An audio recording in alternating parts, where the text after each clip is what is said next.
In Yakshagana in general, it has always been very hands-on. You learn on the job sort of a model. And that's why it's also designed like the Purvaranga is usually performed by the younger artists who are still trying to understand space, time, steps, and the talas and the body language. Younger artists watch the senior artists and they kind of start picking up. They perform in a very scaffolded manner from something that is easy to something that gets more and more complicated. That's how it has been passed on from generations to generations as well.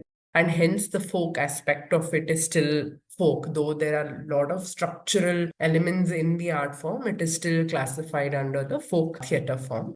However, in the last 2 to 3 decades, the training aspect of the art form has also become very much refined. There is also a lack of time, patience for many people to watch whole day shows. The Purvaranga part of it is diminishing. Only Prasanga, the actual storyline, gets the major chunk of the time. Hence, there is a lot more effort that is needed in the preparation of an artist. So we kind of follow the same process in the classroom. So we begin with a child or an adult who wants to start learning the art form to really master the different aspects of Purvaranga, different talas, understand the way in which a talas are woven together and how seamlessly the transitions happen between different talas. Once that knowledge is gained, then you get into the prasangas, the actual stories. And again, there is a training for Pundavesha, which is very highly energetic, like Vrishasena, Abhimanyu. These characters which need Abubruana, these need a lot of energy because they're young characters. So there's a certain kind of training an artist will undergo to be this. And usually it's done by the younger artists because they have a lot more energy. And then moving on to Yeradane Vesha, which is more Kaurava, Dharmaraya, little more senior in age, a little more dignified. So the body language, the sequences for that kind of characters, Drona, Bhishma. So these kind of need a certain level of maturity and certain kind of training, which is usually done to a